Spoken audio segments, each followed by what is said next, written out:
Ujasiri wako uko wapi? Ujasiri wako uko kwenye dhehebu lenu, ama ujasiri wako uko kwa kuhani wako mkuu Yesu Kristo ambaye anakuwakilisha mbele za Mungu?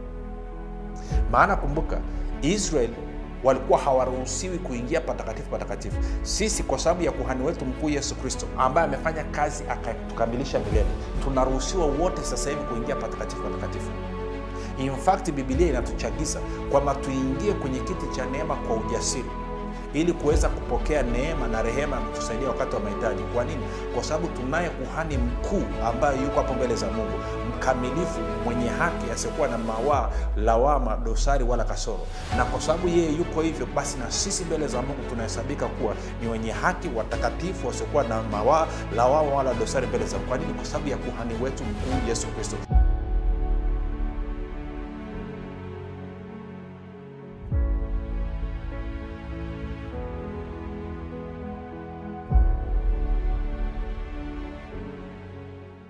Popote pale ulipo rafiki, na kukaribisha katika mafundisho ya Kristo kupitia vipindi vya neema na kweli. Jina langu naitwa Huruma Gadi. Ninafuraha kwamba umeweza kuungana nami kwa mara nyingine tena ili kuweza kusikiliza kile ambacho Bwana wetu Yesu Kristo ametuandalia. Kumbuka tu mafundisho ya Kristo yanakuja kwako kila siku, muda na wakati kama huu, yakiwa na lengo la kujenga na kuimarisha imani yako wewe unanisikiliza, ili uweze kukua na kufika katika cheo cha kimo cha utimilifu wa Kristo. Kwa lugha nyingine, ufike mahali uweze kufikiri kama Kristo, kuzungumza kama Kristo na kutenda kama Kristo. Ufikiri kwako rafiki kuna mchango wa moja kwa moja katika kuamini kwako. Ukifikiri vibaya utaamini vibaya, lakini ukifikiri vizuri utaamini vizuri. Hivyo basi fanya maamuzi ya kufikiri vizuri, na kufikiri vizuri ni kufikiri kama Kristo. Na ili ufikiri kama Kristo, huna budi kuwa mwanafunzi wa Kristo, na mwanafunzi wa Kristo anasikiliza na kufuatilia mafundisho ya Kristo kupitia vipindi vya neema na kweli. Tunaendelea na somo letu ambao tunamalizia wiki kwamba kumwamini Yesu Kristo maana yake nini. Leo ni kipindi chetu cha mwisho katika ni wiki ya 6 tumefanya hili somo. Kwa hiyo naona kwa kipindi hichi tutafikia mwisho, alafu wakati ujao pia tutaendelea na mambo ambayo hatukuyagusia. Na wiki hii tumekuwa tukiangalia nafasi ya Bwana wetu Yesu Kristo kama kuhani mkuu, na haswa ukuhani wake mkuu kwa mfano wa Melkizedeki, na kwamba imani yetu inatakiwa ijikite kwake kama kuhani wetu mkuu. Na Biblia imeweka wazi kabisa, wote wanaomjia Mungu kwa njia ya yeye ana uwezo wa kuwaokoa milele. Kwa nini? Kwa sababu siku zote anadumu akiwaombea. Kumbuka mafundisho haya yanapatikana katika YouTube channel yetu inaitwa Mwalimu Huruma Gadi. Ukifika pale usiache kusubscribe, like pamoja na kushare. Lakini pia kama ungependa kupata mafundisho kwa njia ya sauti, basi tunapatikana katika mtandao wa kijamii wa Telegram. Telegram nafanya kazi kama WhatsApp. Unaweza kutuma ujumbe mfupi tukasema niunge na ukaunganishwa. Namba ni 0789500242, 0789500242. Napenda kutoa shukrani za dhati kwako wewe ambaye umekuwa ukisikiliza na kufuatilia mafundisho ya Kristo kila litakapo leo, lakini pia umekuwa ukihamasisha wengine nao waweze kusikiliza na kujifunza. Nakupa hongera sana sana.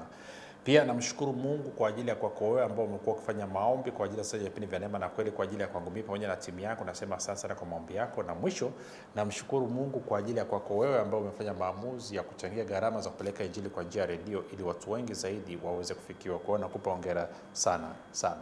Baada ya kusema hayo, basi kwa kuwa tunaangalia habari ya ukuhani mkuu wa Bwana wetu Yesu Kristo kwa mfano wa Melkizedeki, nataka tuende moja kwa moja katika mlango wa 7 wa Ibrania, mlango wa 7 na mstari ule wa 25. Kuna kitu nataka tuanzie pale kujadili, alafu tutapiga hatua. Kwa hiyo anasema hivi, hivyo mstari ule wa labda nianze 20 ngapi? 22 mpaka 25, sio mbaya, 22 mpaka 25. Anasema hivi, basi kwa kadiri hii Yesu amekuwa mdhamini wa agano lililo bora zaidi. Mdhamini wa agano lililo bora zaidi. Mdhamini wa agano lililo bora zaidi. Sasa niache hichi kipengele hapa, tutakirudia hapa. Nataka tuende mlango wa 8.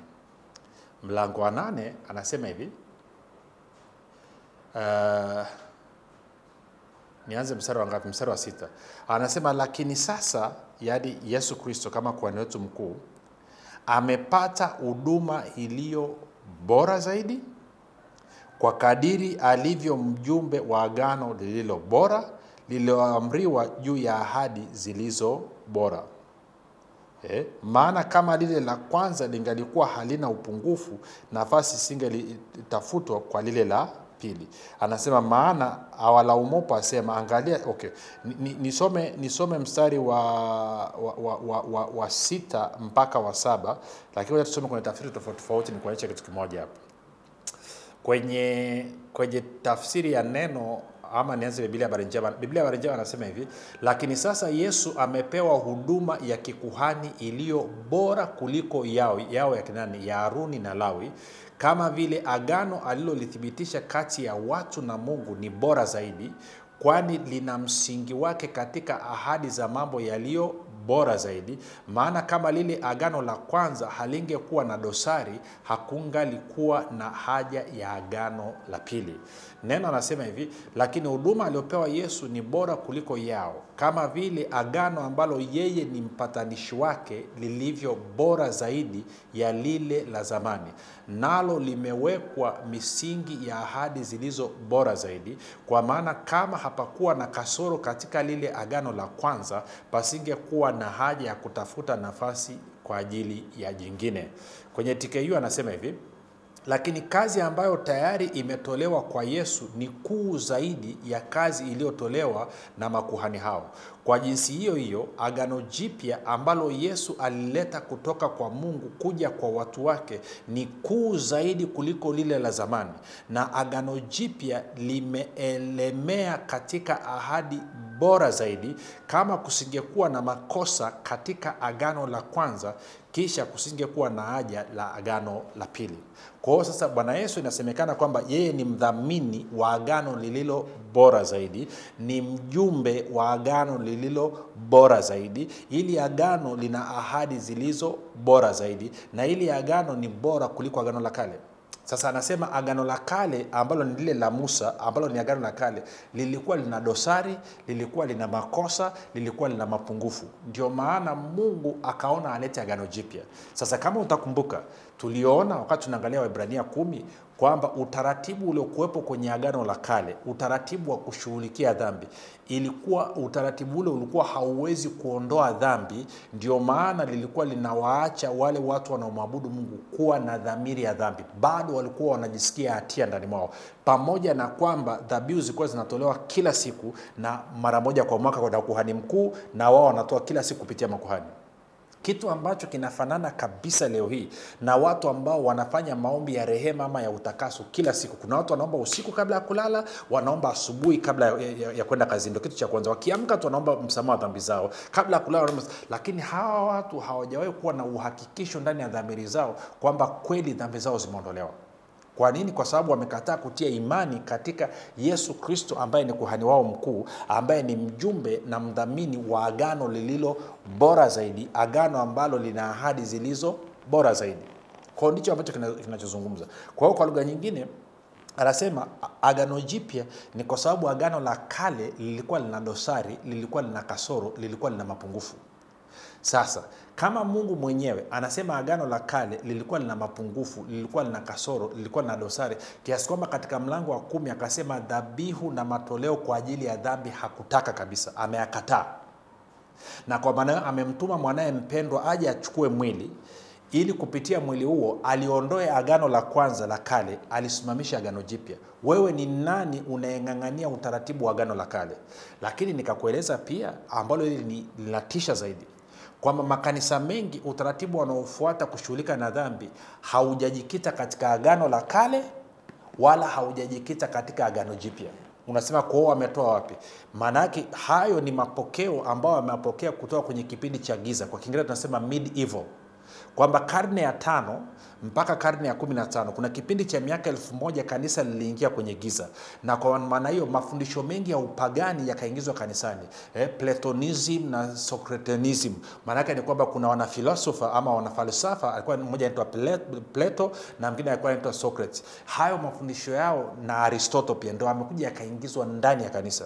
Sasa kwa hiyo tumekuwa na utaratibu ambao sio wa kiBiblia. Biblia iko wazi kabisa kwamba dhambi siku zote imekuwa ikishughulikiwa na damu. Katika agano la kale ilikuwa ni damu ya ng'ombe, mbuzi na kondoo, ikiwa ni picha ya damu ya Yesu Kristo. Kwa lugha nyingine, utaratibu uliokuwepo tangu agano la kale mpaka agano jipya, dhambi inashughulikiwa kwa neema ya Mungu. Sasa kwenye agano la kale, damu ya mbuzi, kondoo na ng'ombe ilikuwa haiwezi kuondoa dhambi, ilikuwa inafunika kwa mwaka mzima.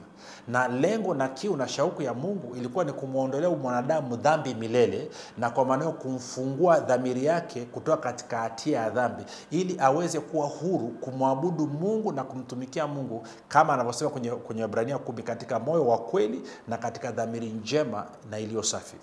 Kitu ambacho agano la kale lilikuwa chini ya ukuhani wa Haruni halikuweza kufanya. Ndio maana Mungu akaamua kuleta agano jipya kupitia Bwana na Mwokozi wetu Yesu Kristo, akamfanya kuwa kuhani mkuu kwa mfano wa Melkizedeki. Na ili agano jipya ni agano lililo bora zaidi, lina ahadi zilizo bora zaidi, lakini pia mdhamini wake na mjumbe wake na mpatanishi wake ni bora zaidi kuliko Musa. Na huyo ndiye ambaye tunatakiwa kutia imani kwake. Nadhani nimeeleweka mpaka hapo. Sasa anasema hivi. Mstari wa 8 anaendelea, anasema hivi kwenye Ibrania 8. Anasema maana awalaumupo, yani wakati Mungu anawalaumu Israeli kwa kuvunja agano lake, maana alawaumupo asema, angalia siku zinakuja, asema Bwana, nami nitawatimizia nyumba ya Israeli na nyumba ya Yuda agano jipya. Umesikia hilo? Agano jipya. Anasema halitakuwa kama agano lile lililoagana na baba zao, manake agano la kale. Ukisoma Kumbukumbu la Torati 4:13 utaona hiyo. Katika siku ile nilipowashika mikono yao niwatoe katika nchi ya Misri, kwa sababu hawakudumu katika agano langu, mimi nami sikuwajali, asema Bwana. Kwa lugha nyingine, walivunja agano langu na mimi nikawatupilia mbali. 10. Maana hili ndilo agano nitakalo agana na nyumba ya Israeli baada ya siku zile, asema Bwana. Kwa anazungumzia agano jipya litakuwaje. Anasema nitawapa sheria zangu katika nia zao na katika mioyo yao nitaziandika, nami nitakuwa Mungu kwao nao watakuwa watu wangu. Nao hawatafundishana kila mtu na jirani yake na kila mtu na ndugu yake wakisema, mjue Bwana, kwa maana wote watanijua, tangu mdogo wao hata mkubwa wao, kwa sababu nitawasamehe maovu yao na dhambi zao sitazikumbuka tena kabisa. Kwa hiyo agano jipya ambalo lina ahadi bora zaidi. Katika agano la kale alikuwa anasema napatiliza uovu wa wana kizazi cha 3 hadi cha 4 cha wanichukiao. Katika agano jipya anasema dhambi zao na uovu wao sitaukumbuka tena kabisa.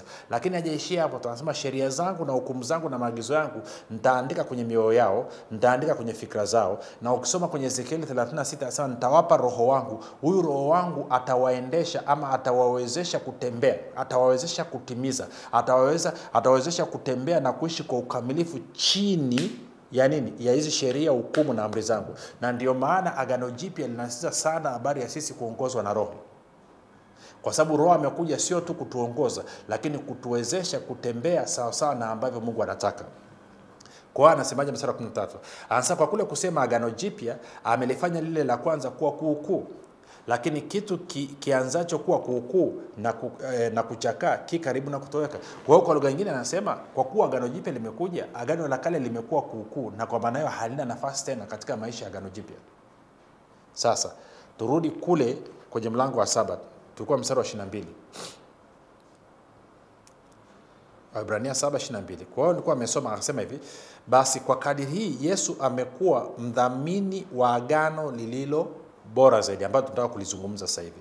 Tena wale walifanywa makuhani wengi kwa sababu walizuiliwa na mauti wasikae. Bali yeye, yani Kristo ambaye ni kuhani mkuu, kwa kuwa akaa milele ama anaishi milele, anao ukuhani wake usioondoka. Naye kwa sababu hii aweza kuwaokoa kabisa wao wamjiao Mungu kwa yeye, maana yu hai siku zote ili awaombee. Kwa anaombea nini? Sasa nataka nizungumze kidogo kwa kifupi hapa. Ukisoma Biblia utaona kwamba mara kadhaa inazungumza kwamba Yesu yuko mkono wa kuume wa Mungu anatuombea. Na kwa bahati mbaya nadhani nimesikia mtu mmoja tu ambaye amelifundisha hili na kulizungumza sawa sawa. Yuko kwenye wingu la mashahidi, anaitwa Prophet Kubus van Rensburg, kwamba mkono wa kuume anatuombea nini? Ndio swali la kujiuliza. Hatuombei sana sana kwa habari ya kusema sijui dhambi na udhaifu. Anachoomba, anaomba kwa ajili ya sisi kuingia kwenye immortality, kwenye uzima na uhai usiokuwa na kifo. Sasa ukisoma Biblia yako ukaenda kwenye Warumi 8, kwenye Warumi 8 ukianza mstari ule wa 19 utaona anasema kwamba uumbaji unasubiria kudhihirishwa kwa wana wa Mungu. Alafu anasema kwa sababu uumbaji nao unataka kuingizwa kwenye utukufu wa wana wa Mungu. Anasema kwa sababu uumbaji umewekwa chini ya uharibifu, mpaka hapo wana wa Mungu watakapotoka katika uharibifu na kuingia kwenye utukufu. Anasema vivyo hivyo na sisi wana wa Mungu tunaomboleza ama tunaugua tukitaka kuvikwa miili ya utukufu. Tutoke kwenye miili ya kuharibika tuingie kwenye miili ya utukufu, kwa maana ya kwamba miili isiyopatikana na kufa. Alafu ukienda mbele anasema Roho naye vile vile anaugua, anatuombea ili na sisi tutoke kwenye miili ya kufa tuingie kwenye miili inayoishi milele. Kwa hiyo maana yake nini? Uumbaji unaomba, sisi tunaomba, Roho Mtakatifu anatuombea na Yesu Kristo naye anatuombea. Na anasema kwa kuwa sasa Yesu Kristo ni kuhani wetu mkuu, basi tuna ujasiri na uhakika kwamba tutaokolewa kutoka katika miili ipatikanayo na kufa na kuingia katika umilele. Lakini swali ni hili, kwamba yeye ana nafasi kiasi gani kama kuhani wako mkuu? Nikiliacha hilo hapo, twende kwenye Warumi 8. Warumi 8 ambayo alikuwa anaizungumza, labda tuanze ngoja tufanye hivi. Twende Warumi 8, nianzie kabisa kwenye mstari wa 19 ili nifafanue. Nimeelezea kwa haraka haraka, labda wengine wanaweza wasiende kusoma alafu ikawa ngetwa. Kwa hiyo kwenye Warumi nianze mstari wa 18. Warumi 8:18 tuanze kusoma. Anasema hivi: kwa maana na yahesabu mateso ya wakati huu wa sasa kuwa si kitu kama utukufu ule utakaofunuliwa. Sasa hapa anasema kwetu, lakini tafsiri ni mbovu, utakaofunuliwa kutoka ndani mwetu. Sasa ndani mwetu yuko nani? Yuko Kristo ndani yetu, tumaini la utukufu, wa Kolosai 1:27. Kwa huu utukufu wa Mungu tayari uko ndani mwetu. Hauko mbinguni, hauko nje, uko ndani mwetu. Anasema kwa sababu viumbe vyote pia vinatazamia kwa shauku nyingi kufunuliwa kwa wana wa Mungu. 20. Kwa maana viumbe vyote pia vilitiishwa chini ya ubatili ama uharibifu, si kwa hiari yake ila kwa sababu yake yeye aliyevitiisha katika tumaini. Kwa kuwa viumbe vyenyewe navyo vitawekwa huru na kutolewa kutoka katika utumwa wa uharibifu hata viingie katika uhuru wa utukufu wa watoto wa Mungu. 22. Kwa maana tunajua ya kuwa viumbe vyote pia vinaugua pamoja, navyo vina utungu pamoja hata sasa. Wala si hivyo tu, ila na sisi wenyewe tulio na malimbuko ya roho, sisi pia tunaugua katika nafsi zetu, tukikutazamia kufanywa wana, yani ukombozi wa mwili wetu.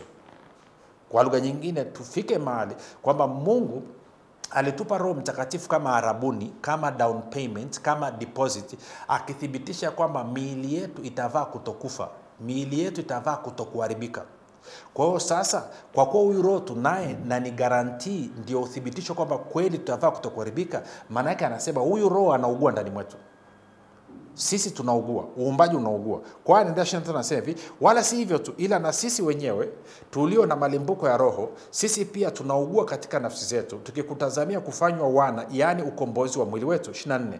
Kwa maana tuliokolewa kwa taraja, lakini kitu kilichotarajiwa kikionekana hakuna taraja tena. Kwa maana ni nani anayekitarajia kile alichonacho?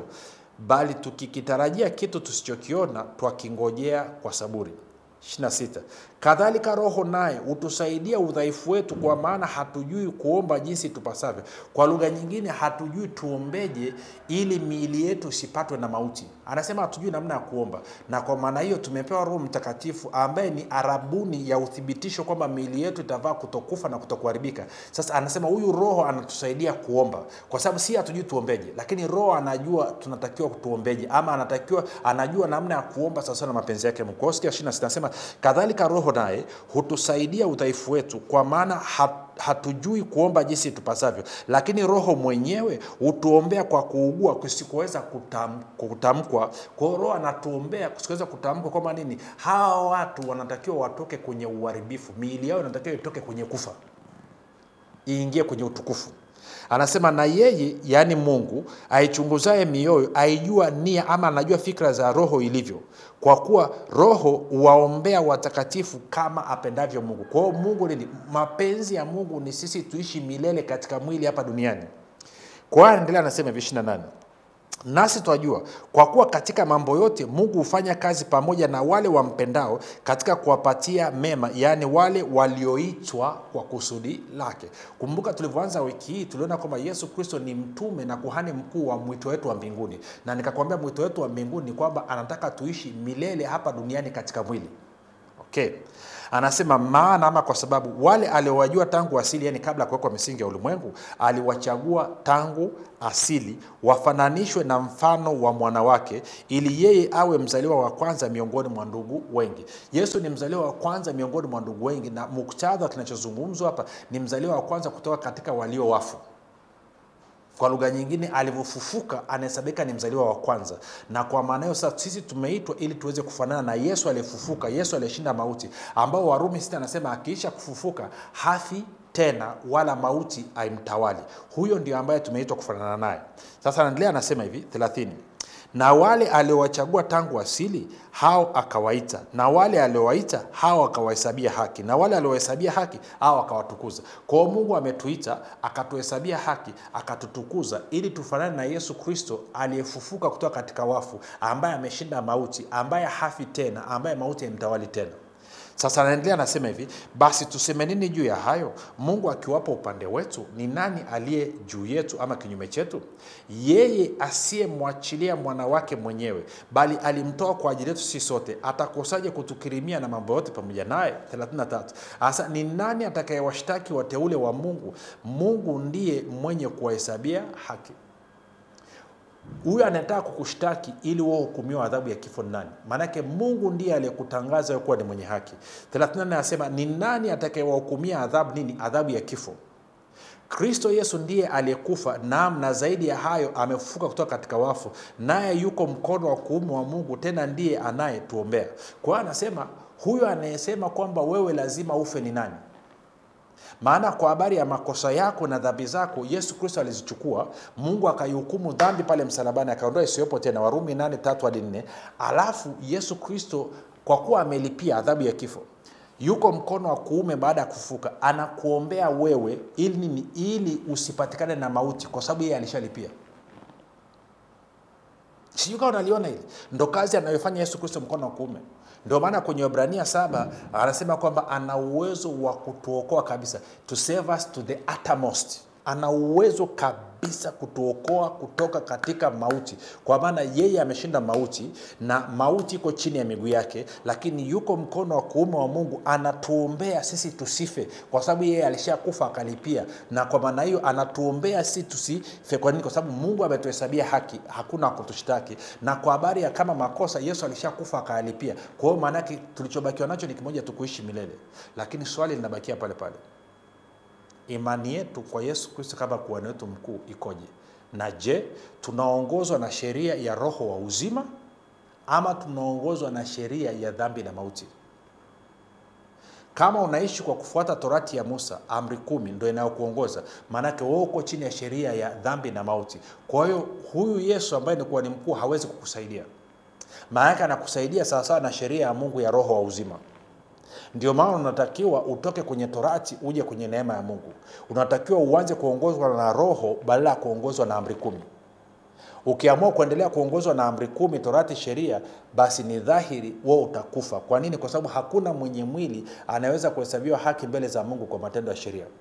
Lakini ukitaka kuishi milele na ukataka kutegemea ukuhani mkuu wa Yesu Kristo, basi ni lazima ufanye maamuzi ya kuishi chini ya sheria ya roho wa uzima, ambaye kuhani wako mkuu ni Yesu Kristo, ambaye yuko mkono wa kuume wa Mungu, anakuombea kwamba wewe usishtakiwe kwa kuwa ni Mungu ndiye aliyekuhesabia haki. Anakuombea kwamba wewe usihukumiwe adhabu ya kifo, kwa maana yeye ndiye aliyekufa akailipia. Na kwa maana wewe unatakiwa uishi milele na milele na milele na milele. Hii ndio kazi ambayo Yesu Kristo anaifanya. Hii ndio kazi ambayo anaifanya 24/7. Kwamba yuko pale kuomba mimi na wewe tusipatwe na mauti. Unasema sasa kwa nini watu wanakufa? Narudi kule kule. Ni watu wangapi, na hata wewe unanisikiliza, ulikuwa una imani kwa Yesu Kristo kama kuhani wako mkuu? Maana kama imani yako iko kwa Yesu Kristo kama kuhani wako mkuu, basi ujasiri wako utakuwa kwake na wala sio maombi yako ya rehema na utakaso. Sababu kwamba unaomba maombi ya rehema na utakaso na kuungama na kukiri dhambi zako kila siku, inaonyesha jinsi ambavyo humwamini Yesu wala kumtegemea kama kuhani wako mkuu. Na mwisho tukienda kwenye Waebrania 4 sasa, nimalizie chap maana muda umetupigia mkono. Waebrania 4 mstari wa 14 na hadi wa 16. Waebrania 4:14 hadi 16 anasema hivi: basi iwapo tunaye kuhani mkuu aliingia katika mbingu, Yesu mwana wa Mungu, na tuyashike sana maungamo yetu. Na ungamo hapa maana yake nini? Ni kuzungumza kwa kukubaliana na kile ambacho Mungu anasema kuhusu wewe, haswa kuhusu kile ambacho anasema kuhusu wewe baada ya yeye kufanya yale ambayo aliyafanya kupitia kufa na kufuka kwa Yesu Kristo. Kwa hiyo anasema kwa kuwa 15, hatuna kuhani mkuu asiyeweza kuchukuana nasi katika mambo yetu ya udhaifu, bali yeye alijaribiwa sawa sawa na sisi katika mambo yote bila kufanya dhambi. Basi na tukikaribia kiti cha neema kwa ujasiri, ili tupewe rehema na kupata neema ya kutusaidia wakati wa mahitaji. Kwa hiyo tunaingia kwenye kiti cha neema kwa ujasiri kwa sababu tunaye kuhani wetu mkuu, Yesu ambaye ana uwezo wa kuchukuliana na mambo yetu ya udhaifu. Yeye alijaribiwa katika mambo yote lakini pasipo kutenda dhambi. Kwa hiyo ninapokwenda kwenye kiti cha enzi, natakiwa niingie kwa ujasiri kwamba mbele za Mungu sina hatia, sina mawaa, sina lawama, sina kasoro kwa sababu ya kuhani wangu mkuu na kile alichokifanya. Kwa hiyo naingia sasa, Mungu anipe neema na rehema ya kunisaidia kwa sababu ya changamoto mbalimbali ambazo zinanizunguka. Wakati mwingine changamoto inaweza kuwa chochote kile, inaweza kuwa kwenye eneo la fedha, inaweza kuwa kwenye eneo la afya, inaweza kuwa kwenye eneo la mahusiano, inaweza kuwa kwenye eneo la tabia, inaweza kuwa kwenye eneo lolote lile. Ama inaweza kuwa ni kwa ajili ya wengine pia, kwamba unaenda kuchukua neema na rehema ya kusaidia ili uweze kumsaidia mtu. Kwa hiyo fanya maamuzi leo kumwamini na kutia imani yako kwa kuhani wako mkuu Yesu Kristo, mfano wa Melkisedeki. Jina langu naitwa Huruma Gadi. Yesu ni Kristo na Bwana. Tuna kesho muda na wakati kama huu.